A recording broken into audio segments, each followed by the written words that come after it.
اگر تیرے پاس کوئی چیز ہے تو لے آ، میں اس مال کے بدلے نکاح کر ڈالوں۔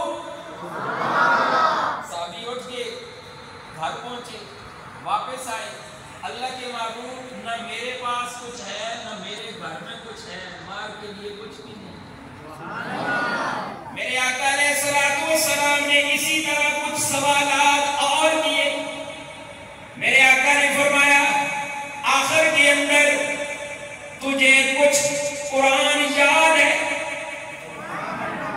تیرے پاس اگر قرآن ہو، اس زمانے میں قرآن کے نسخے اس طرح نہیں ہوتے تھے جس طرح میرے اور آپ کے پاس ہیں، چمڑے کی تختیوں پہ، وہاں لکڑ کی تختیوں پہ، وہاں ہر چیز پہ، یعنی ایسی چیزوں پہ قرآن لکھا ہوتا۔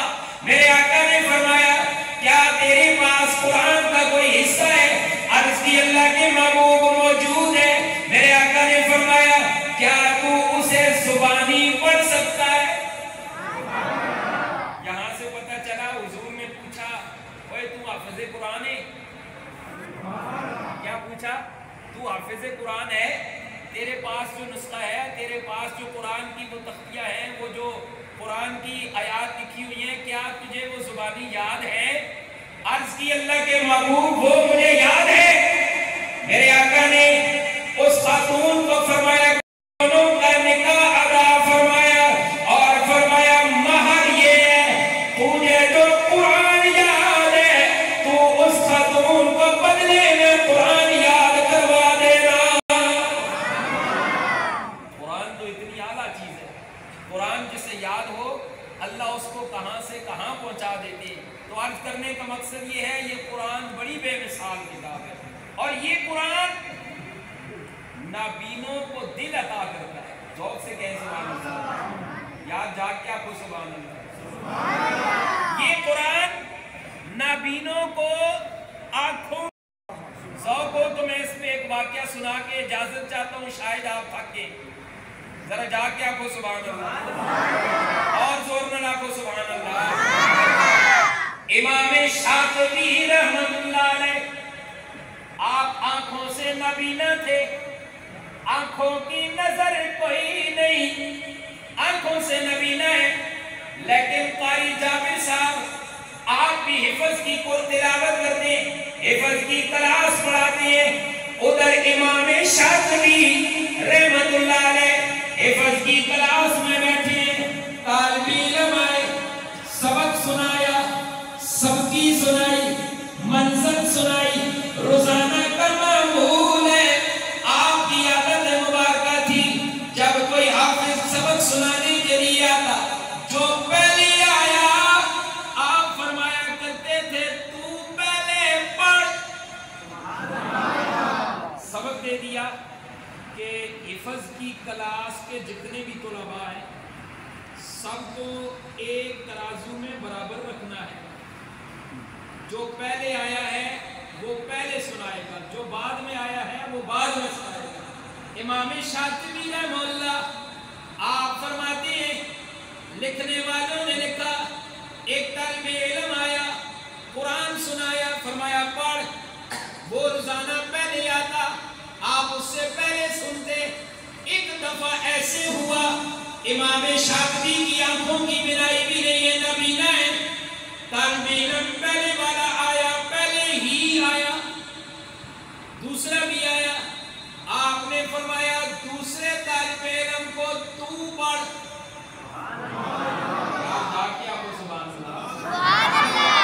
وہ پہلے سنانے والا طالب علم، پہلے آنے والا قاری صاحب، پہلے آنے والا حافظ صاحب سوچ میں پڑ گیا، یار میں تو روز پہلے آتا ہوں، روزانہ پہلے سناتا ہوں، آج بھی میں پہلے آیا لیکن مجھ سے نہیں سنا، دوسرے قاری صاحب سے سنا ہے، ضرور مجھ سے کوئی غلطی سرزد ہوئی ہے۔ سوچ میں پڑ گئے، وہ پہلے قاری صاحب پہلے آنے والے، حافظ صاحب سوچ میں پڑ گئے۔ سوچنے کے بعد ذہن میں خیال آیا، ذوق سے کہیں سبحان اللہ، کہ میں رات کو سویا ہوا تھا، میں اٹھا ہوں،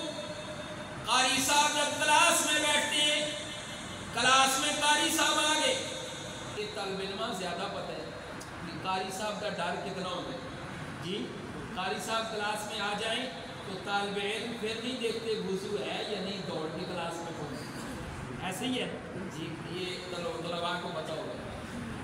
وہ حافظ صاحب کہتے ہیں رات کو میں سویا ہوا تھا, مجھے احتلام ہوا, میں حالت جنابت میں چلا گیا, قاری صاحب آ گئے, میں نے سوچا روزانہ پہلے سناتا ہوں, آج بھی میں پہلے ہی جاؤں گا, پہلے کسی کو نہیں سنانے دوں گا. لیکن وہ نبینا استاد وہ جن کی آنکھوں کی بینائی بھی کوئی نہیں, یہاں جب پہنچتے ہیں حافظ صاحب تو استاد جی نے فرمایا دوسرے آنے والے تو سنا, پہلے سے نہیں سنا. وہ کہتے ہیں میں سمجھ گیا کہ میری حالت پاک نہیں, اسی لیے مجھ سے نہیں سنا. میں نے قرآن رکھا, اٹھ کے چلا گیا, غسل کیا, دوبارہ آیا, اتنے میں وہ دوسرے حافظ صاحب سنا چکے تھے.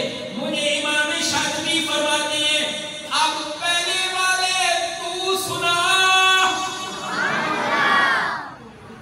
وہ حافظ صاحب فرماتے ہیں مجھ سے نہ رہا گیا. میں نے پوچھا استاد جی آپ روزانہ مجھ سے پہلے سنتے ہیں, ذوق سے سبحان اللہ کہیں. آپ روزانہ مجھ سے پہلے سنتے ہیں, آج میں پہلے آیا ہوں, آپ نے نہیں سنا. آپ نے جملہ ارشاد فرمایا, آپ نے فرمایا مجھے اللہ نے آنکھوں کی بینائی نہیں دی, قرآن کی بدولت رب نے مجھے دل کی بینائی دی ہے, میرے دل نے گواہی دی ہے تو پاک نہیں, جا پاک ہو گیا پھر میں تجھے قرآن سنوں گا. لا یمسہ الا المطہرون. قرآن تو ایسی لازوال کتاب ہے, قرآن تو نابینا کو بھی دل کی بینائی عطا کرتا ہے. قرآن تو وہ کتاب ہے, لہذا اس قرآن کو اپنے سینے میں محفوظ کرو, اس قرآن کریم کو پڑھنے والے بن جاؤ, اس قرآن کریم کے ساتھ محبت کرنے والے بن جاؤ. حضرت ابو موسیٰ اشعری رضی اللہ تعالیٰ آپ فرماتے ہیں میرے آقا علیہ الصلوۃ والسلام نے فرمایا 3 لوگوں کی تعظیم کرنا, عزت کرنا واجب ہے. کتنے کی؟ کتنوں کی؟ 3 آدمیوں کی تعظیم کرنا, تعظیم کرنا, جب تک نہ بولے ہو تو میں بھی اکیلا چلتا. تعظیم کرنا واجب ہے. ایک نمبر پر حضرت عثمانی صاحب میرے نبی پاک نے فرمایا پہلے نمبر پر بوڑھا مسلمان, بڑی عمر کا مسلمان, اس کی تعظیم کرنا چھوٹوں پہ واجب ہے. بوڑھے مسلمان کی تعظیم کرنا, زور سے تعظیم کرنا واجب ہے. آج ہمارے یہاں پیسے کو سلام ہے, دولت کو سلام ہے, غریب کو کوئی بھی نہیں پوچھتا. ذوق ہو تو عثمانی صاحب کی ذرا میں توہین کروں, جاگ کے کہو سبحان اللہ. حضرت عثمانی صاحب آپ کی آواز کے سامنے میں کیا چیز ہوں, ذرا ایک شعر پڑھنا چاہتا ہوں زور سے سبحان اللہ. شاعر کہتے ہیں روگا بچوں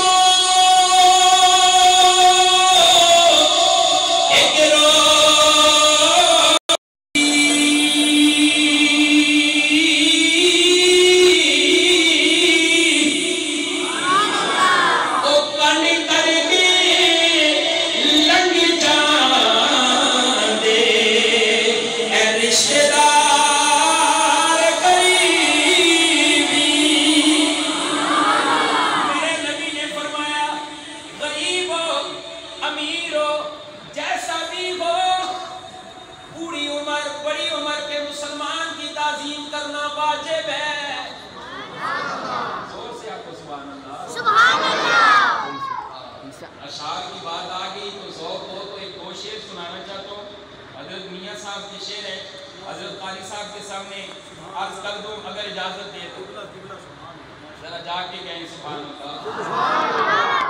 میں نے کہا کہ پیسے کو آج کل سلام ہے, دولت کو آج کل سلام ہے، لیکن ایمان والوں کا سلام آج بھی قرآن والوں کو۔ ایک ہوتے ہیں اصل لوگ، اصل خاندانی لوگ، وہ ایسے لوگوں کی عزت بھی کرتے ہیں، ایسے لوگوں کا احترام بھی کرتے ہیں۔ حضرت میاں صاحب فرماتے ہیں، اسلام